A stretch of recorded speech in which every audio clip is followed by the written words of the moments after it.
আসন্ন জাতীয় সংসদ নির্বাচন ফেব্রুয়ারির প্রথমার্ধে অনুষ্ঠিত হবে। এটা নিয়ে কোনো রকম কোনো সংশয়, সন্দেহ, কনফিউশন নেই।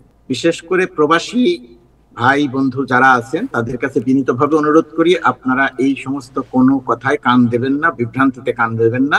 নিশ্চিত থাকুন, নির্বাচন ফেব্রুয়ারির 15 তারিখের মধ্যে অনুষ্ঠিত হবে। গোলাম মুর্তজা, আপনার কাছে শুনতে চাই যে ইটস এ ব্রেকিং নিউজ, এটা এখনো কেউ জানে না, আমাদের কমিউনিটির জন্য ইটস এ বিগ নিউজ যে প্রথম প্রবাসীরা, আমরা ইতিহাসের প্রথম প্রবাসীরা তাদের ভোট প্রয়োগের সুবিধা পাবেন এবং এটা শুরু হচ্ছে অচিরেই। এই বিষয়ে বিস্তারিত আপনার কাছে জানতে চাই। ধন্যবাদ আপনাকে, স্পেশালি হাসান ভাইকে। হাসান ভাই কথা বলার সুযোগ দিয়েছেন এবং এটাতে আমার জন্য একটু ভালো হয়েছে, কারণ আমার অন্য একটা অ্যাপয়েন্টমেন্ট আছে এখানে, কথা বলে অফিসিয়াল অ্যাপয়েন্টমেন্ট, কথা বলে সেখান থেকে আমাকে বের হয়ে যেতে হবে। ধন্যবাদ হাসান ভাই সহ যারা এখানে যুক্ত হয়েছেন, কথা বলছেন, তাদের সবাইকে, স্পেশালি টাইম টেলিভিশনকে আমি একটা ভূমিকা দিচ্ছি এই কারণে যে ইতিপূর্বে খুবই জনগুরুত্ব সম্পন্ন দুই একটি বিষয়ে কথা বলেছি এবং সেটার খুব ভালো রেসপন্স পেয়েছি। সেই কারণে আমি মনে করছি যে টাইম টেলিভিশনের প্রচুর দর্শক শ্রোতা যারা এই অনুষ্ঠানটি দেখেন তারা উপকৃত হবেন। মূল প্রসঙ্গে যাওয়ার আগে একটা জিনিস খুব পরিষ্কার করে বলে রাখি যে আসন্ন জাতীয় সংসদ নির্বাচন ফেব্রুয়ারির প্রথমার্ধে অনুষ্ঠিত হবে। এটা নিয়ে কোনো রকম কোনো সংশয়, সন্দেহ, কনফিউশন নেই। যারা সংশয়, সন্দেহ এবং কনফিউশন তৈরি করতে চান নানা প্রক্রিয়াতে, বিশেষ করে প্রবাসী ভাই বন্ধু যারা আছেন তাদের কাছে বিনীতভাবে অনুরোধ করি, আপনারা এই সমস্ত কোনো কথায় কান দেবেন না, বিভ্রান্তিতে কান দেবেন না। নিশ্চিত থাকুন, নির্বাচন ফেব্রুয়ারির 15 তারিখের মধ্যে অনুষ্ঠিত হবে। সেই নির্বাচন নিয়ে তাহের ভাই যে কথাটি বললেন সেই জায়গাটাতে যদি আসি, যে প্রবাসীদের ভোটের সুযোগ দেয়া নিয়ে বাংলাদেশে বহু কথা হয়েছে। এই প্রথম সত্যিকার অর্থে একটি উদ্যোগ নেওয়া হয়েছে যে প্রবাসীরা ভোট দিতে পারবেন। সেই প্রক্রিয়ার অংশ হিসেবে এনআইডি করা, এনআইডি পাওয়া, এনআইডি দেয়া, এটা আপনারা জানেন যে এটা একদম পুরোদমে চলছে। বাংলাদেশ দূতাবাস, Washington DC, new York consulate, LA consulate, Miami consulate, সবগুলো জায়গা থেকে পৃথিবীর আরো বহু দেশে চলছে।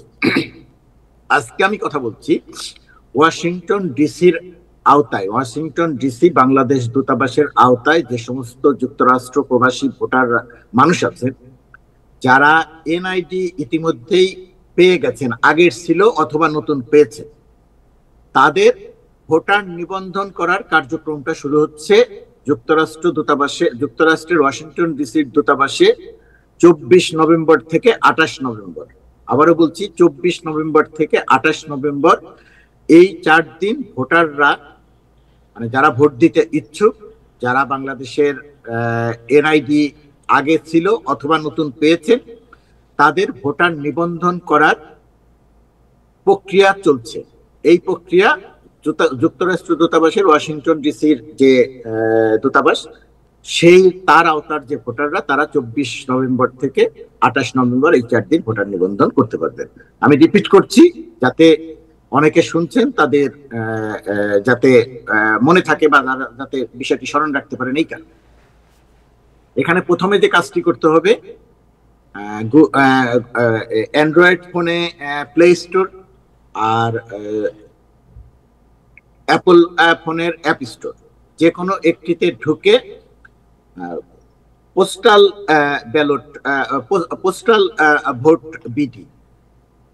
ভোট বিডি এই অ্যাপসটি ডাউনলোড করতে হবে। এই পোস্টাল ব্যালট, এটি যদি আপনি ডাউনলোড করেন, ডাউনলোড করার পরে আপনাকে একটি অ্যাকাউন্ট তৈরি করতে হবে। আমি যেভাবে কথাটা বলছি মনে হতে পারে যে এটা অত্যন্ত জটিল প্রক্রিয়া, আসলে বিষয়টি অত্যন্ত সহজ প্রক্রিয়া। আপনি যখন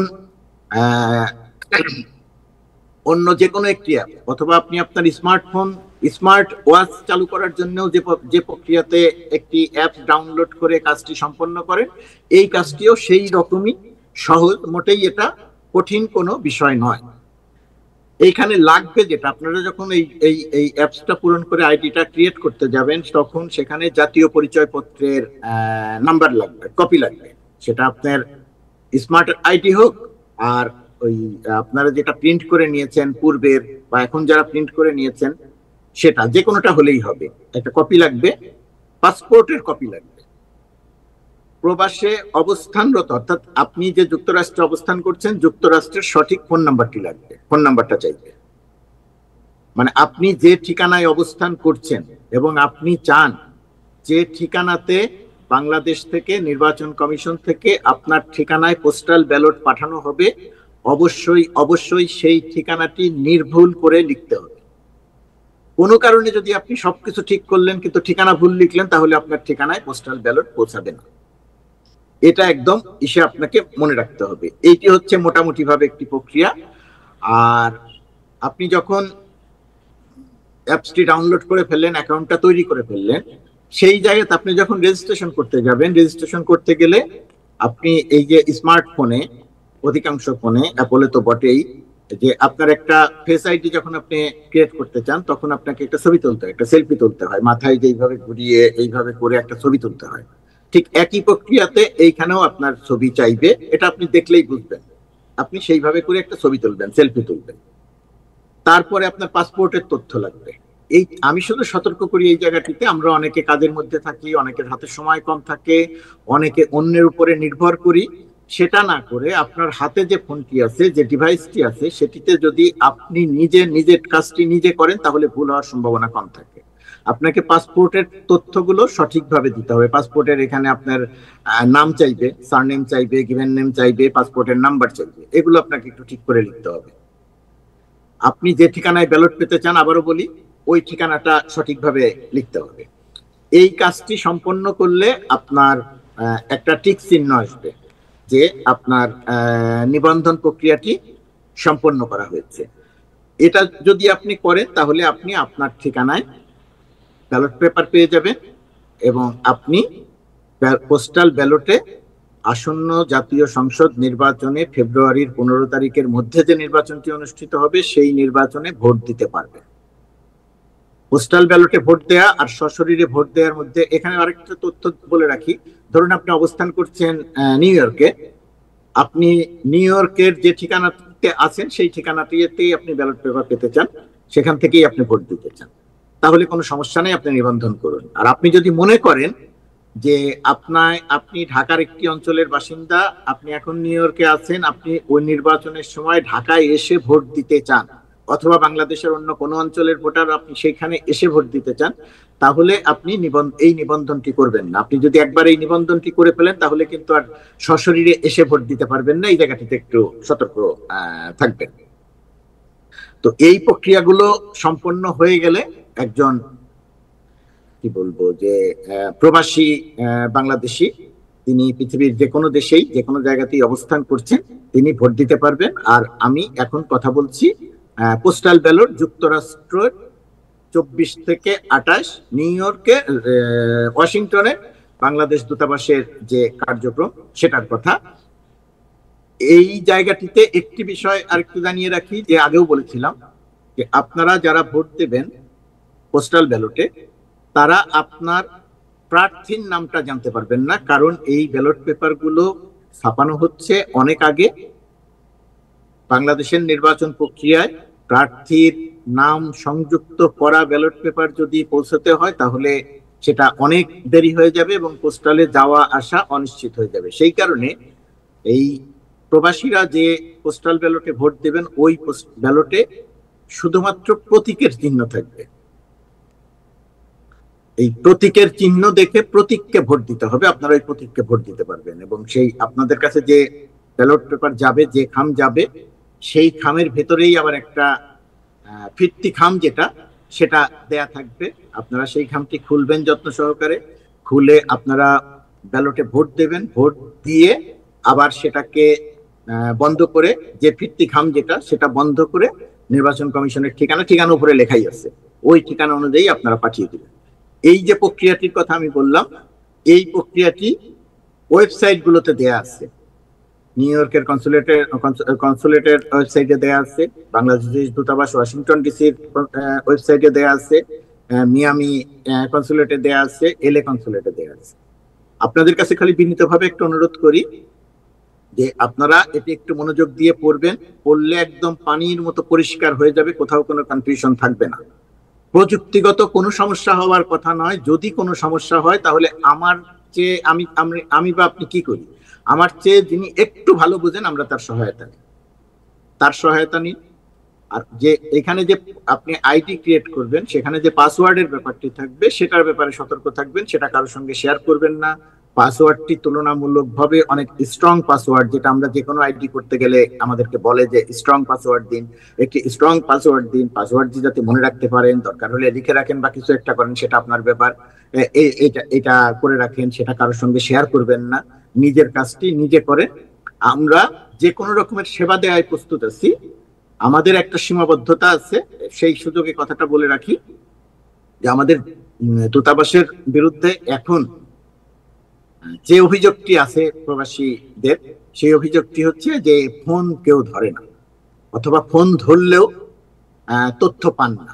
এখানে আমরা বিনীতভাবে একটু দুঃখ প্রকাশ করে রাখি, ক্ষমা চেয়ে রাখি যে ফোনের জায়গাটাতে আমাদের একটা সীমাবদ্ধতা আছে। আমাদের ডেডিকেটেড ফোন অপারেটর নাই, যিনি ফোনটি ধরবেন বা ধরার কথা তিনি সব বিষয় জানেন না আপনার প্রশ্নের জবাব দেওয়ার জন্য। আমাদের কর্মকর্তারা সবসময় দূতাবাসে অবস্থান করেন না, নানা কারণে তাদের দূতাবাসের বাইরে থাকতে হয়, যে কারণে আমরা ফোনের সেবাটার ব্যাপারে আপনাদেরকে কিছুটা নিরুৎসাহিত করছি। আপনারা ওয়েবসাইটের দিকে নজর দিন এবং খুবই পরিষ্কারভাবে সব জিনিসের নির্দেশনা দেওয়া আছে, আপনারা সেদিকে নজর রাখুন।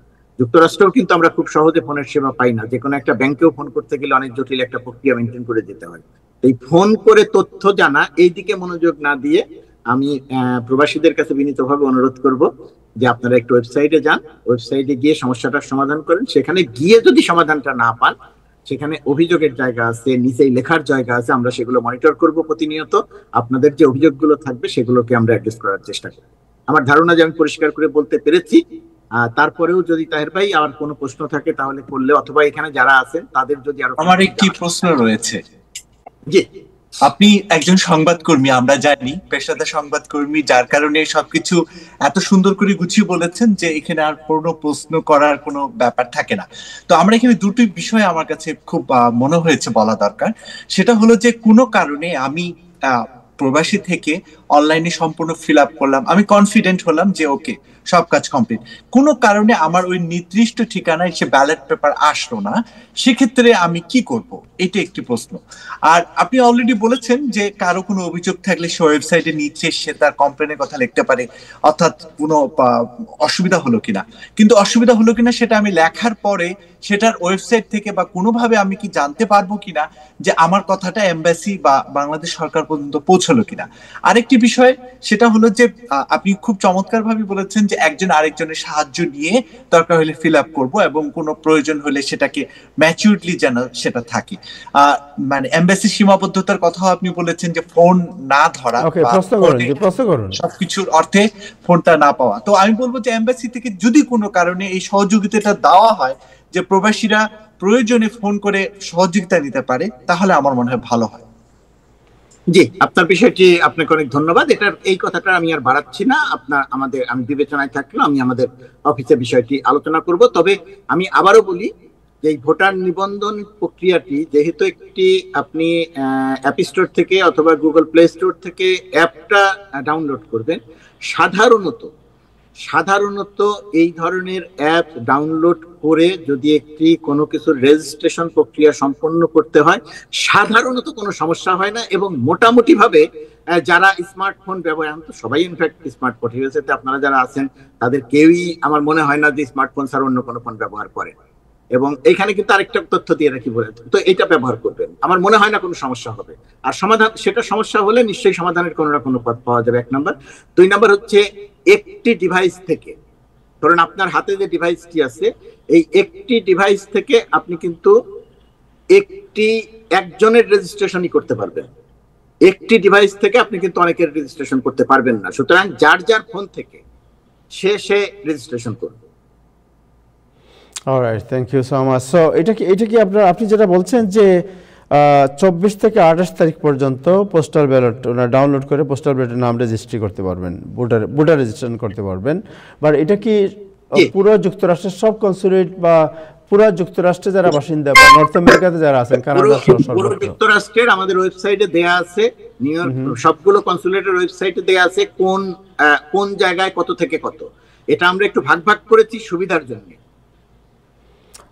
আর আরেকটা বিষয় একজন জানতে চাচ্ছেন, আমি দেখতে পাচ্ছি উনি বলছেন যে আমরা তো অ্যাপ্লাই করেছিলাম এনআইডির জন্য, কিন্তু এখনো এনআইডি নাম্বারও পাইনি, কোনো রিপ্লাই পাই নাই। সো তারা কি করবেন? তারা তারা তারা ইতিমধ্যেই হয়তো পেয়ে যাবে, অথবা এই কাজটার জন্য আমরা নিজেরা আরেকবার একটু উদ্যোগ নিবে। এটা জানেন আপনি যে আমাদের এখানে সার্ভারের একটি ব্যাপার আছে, এই জায়গাটাতে কিছু অভিযোগ আছে। আমরা ডাউনলোড আপলোড করছি তথ্যগুলো, প্রবাসীরা যারা আসছেন দূতাবাস থেকে, কনসুলেট থেকে, সেটা পুরো প্রক্রিয়া সম্পন্ন হয়ে যেতে একটু সময় লাগছে। কোনো কোনো ক্ষেত্রে এ কিন্তু অনেক চলে এসেছে, কিছু কিছু এখনো আটকে আছে, সেগুলো চলমান আছে, চলে আসবে, চলমান আছে প্রক্রিয়াটি। রাইট। সো একটা বিষয় প্রবাসীদের পরিষ্কার বলা ভালো যে এটার জন্য কনসুলেট অথবা এমবাসিতে যাওয়ার দরকার নেই। এটা আপনারা আপনাদের নিজস্ব device, either your phone or computer থেকে তো করতে পারবেন, ডাউনলোড করে যে কোনো ডিভাইস থেকে করতে পারবেন। যে কোনো ডিভাইস থেকে আপনারা নিজেরা ঘরে বসে এটা আপনাদের ভোটার রেজিস্ট্রেশন করতে পারবেন। এই জন্য এবং এটা খুবই সহজ প্রক্রিয়া। যেন আপনার কাছে আপনার নাম লিখতে বলবে, আপনার পাসপোর্ট নাম্বার চাইবে, আপনার এনআইডির ছবি তুলতে বলবে, আপনার নিজের একটা সেলফি তুলতে বলতে, এই সবগুলো কাজ কিন্তু আমরা করে অভ্যস্ত, এবং আপনার হাতে যে ডিভাইসটি আছে ওই ডিভাইসটি দিয়েই সব কাজ করতে হবে। Right, thank you so much. Anybody have any other question? Hasan ভাই, any question? Ibrahim Chowdhury Khokon, any question? না, আমার তো কোয়েশ্চেন না, একটা মানে আছে। মর্তুজ সাহেব, আমাদের আগামার একটা খবর দেন না, কবে আমরা তফসিল জানতে পারবো যদি সম্ভব হয়? না, তফসিল জানানোর তো সরকার জানাতে পারবে না, এটা নির্বাচন কমিশন জানাতে পারবে। নির্বাচন কমিশন নির্বাচনের প্রস্তুতি নিচ্ছে। নির্বাচন কমিশনকে সরকারের জায়গা থেকে নির্বাচনের মোটামুটি ভাবে একটা নির্দেশনা দেওয়া হয়েছে এই সময়ের মধ্যে নির্বাচন। এখন নির্বাচন কমিশন সবকিছু পর্যালোচনা করে তারা তাদের সুবিধা অনুযায়ী তফসিলটা ঘোষণা করবে। 15 ফেব্রুয়ারির মধ্যে, প্রথম সপ্তাহের মধ্যে, ফেব্রুয়ারির প্রথমার্ধে ইলেকশন হবে। প্রথমার্ধে আমরা যেটা বলতে পারি যে ফেব্রুয়ারির 15 তারিখের মধ্যে নির্বাচনটি বাংলাদেশে অনুষ্ঠিত হবে। এটা নিয়ে কোনো সংশয়, সন্দেহ, কনফিউশন যাতে আমরা কেউ তৈরি না করি, আমরা আমাদের জায়গা থেকে যাতে এই কনফিউশন দূর করি। ভোট দেওয়ার ক্ষেত্রে বাংলাদেশের মানুষ বহু বছর ভোট দিতে পারে না, বহু বছর বাংলাদেশের মানুষ ভোট দেয়া ভুলে গেছে। তো সেই বাংলাদেশের মানুষের যেন ভোট দেওয়ার ব্যবস্থাটা করে দিতে পারি, সরকার সেখানে তার সর্বোচ্চ আন্তরিকতা নিয়ে কাজ করছে। আমরা যে যেখানে আছি তারা সবাই যেন এই ভোট দেওয়ার ব্যাপারে উৎসাহিত করি, সংশয় সন্দেহ যেন তৈরি না করি। আপনাকে একটা ছোট্ট প্রশ্ন করতে চাই যে আপনি জানেন যে দীর্ঘ 15 বছর আপনি যেটা বলেছেন যে বাংলাদেশের মানুষ ভোট দিতে পারে না, দিনের ভোট রাতে, রাতের ভোট দিনে, তারপরে ভোট দখল, নানা ধরনের অনিয়ম হয়েছে। এবং এই বছর এই নির্বাচনকে কেন্দ্র করে দেশে বিদেশে আগ্রহের যে আকাঙ্ক্ষা, এটা কোন পর্যায়ে আপনি নিজে বুঝেন? এবং অনেক আপনার পর্যবেক্ষক, বিভিন্ন দেশ থেকে অনেক পর্যবেক্ষকও যেতে পারে। সো আপনি তো ওয়াশিংটনে প্রেস মিনিস্টার, এবং নিশ্চয়ই যুক্তরাষ্ট্র থেকে অনেক পর্যবেক্ষক যাওয়ার হয়তো আগ্রহ প্রকাশ করেছে। How the government will entertain them or ensure them their access to watch the news?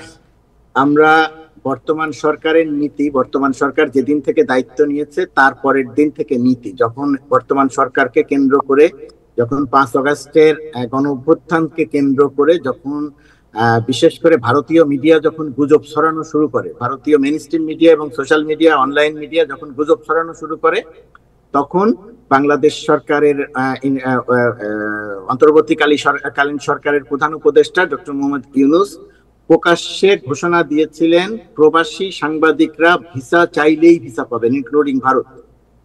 Visa চাইলেই ভিসা পাবেন, এবং তাদের সবাইকে বাংলাদেশে আমন্ত্রণ জানানো হয়েছে, এবং তারা বহুজন বাংলাদেশে এসেছে, এবং অত্যন্ত সহজ প্রক্রিয়ায় অত্যন্ত অল্প সময়ের মধ্যে ভিসা দেয়া হয়েছে, এবং বাংলাদেশ সরকারের সেই নীতিটি এখনো আছে। আপনি জেনে খুশি হবেন যে যুক্তরাষ্ট্রের মেইন স্ট্রিম থেকে যখন ভিসা চেয়েছে, সাংবাদিকরা যখন ভিসা চেয়েছে, কোন অধিকাংশ ভিসা আমরা দিনের ভিসা দিনে দিয়ে দিয়েছি, আমরা একদিন সময়ও নেই। এবং সামনে যে পর্যবেক্ষক সহ আপনি যাদের কথা বললেন, সাংবাদিক, পর্যবেক্ষক সহ অন্যরা যারা যেতে চাইবেন, ইতিমধ্যেই যারা যোগাযোগ করেছেন তারা ভিসা সংগ্রহ করেছেন, ভিসা সংগ্রহের পাইপলাইনে আছে। সামনে যারা চাইবেন তাদের জন্য ভিসা প্রক্রিয়া অত্যন্ত সহজ। যারা আসতে চাইবেন, যতজন আসতে চাইবেন, বাংলাদেশ সরকার এই ব্যাপারে খুবই উদার। আসেন, দেখেন, সত্যটা লেখেন। Thank you so much, thank you. একজন বলছেন যে এক্সপায়ার পাসপোর্ট যদি হয় তাইলে বাংলাদেশে এক্সপায়ার পাসপোর্ট হলেও হবে কিনা? করতে পারবেন কি? বুঝিনি, আমি প্রশ্নটা বুঝিনি, আরেকবার বাংলাদেশি বলবেন। পাসপোর্ট যদি এক্সপায়ার হয় তাহলে উনি রেজিস্ট্রেশন করতে এই পাসপোর্ট ইউজ করতে পারবেন কিনা? এটা আমার নিজের একটু জানতে হবে যে পাসপোর্টের ডেট এক্সপায়ার যদি হয়ে যায় তাহলে ওইখানে যদি ওইটা একটু নিজের দেখতে হবে। আমার কাছে এই মুহূর্তে প্রশ্নটার উত্তর নাই, আমি চেষ্টা করবো এটা আমি আমার ফেসবুকে এটা ক্লিয়ার করতে। যারা এই প্রশ্নটা করছেন আমার ফেসবুকে আমি আজকেই হয়তো এটা ক্লিয়ার করে দেওয়ার চেষ্টা করব যে ডেট এক্সপায়ার হয়ে গেছে তারা রেজিস্ট্রেশন করতে পারবেন কি পারবেন না। Right, thank you so much. Thank you Golam Murtaza. আপনার আরেকটা প্রোগ্রাম আছে বলছেন। Thank you and thank you for the information. Thank you for your অনেক অনেক ধন্যবাদ যারা আমার কথা শুনলেন, এবং প্রবাসী বাংলাদেশি ভাই বোনদের, আপনারা ভোটার হন, নিবন্ধন করুন, ভোট দিন। ধন্যবাদ। থ্যাংক ইউ আপনাকে। আবার আপনি ফিরবেন কবে যুক্তরাষ্ট্রে? আমি ফিরে যাব, এর মধ্যেই ফিরে যাব, অল্প সময়ের মধ্যে। ওকে, আপনি আসলে আবার আপনার সাথে বা কোনো জরুরি কিছু থাকলে আপনাকে আমরা সংযুক্ত করবো আবার। Thank you, thank you so much, thank you.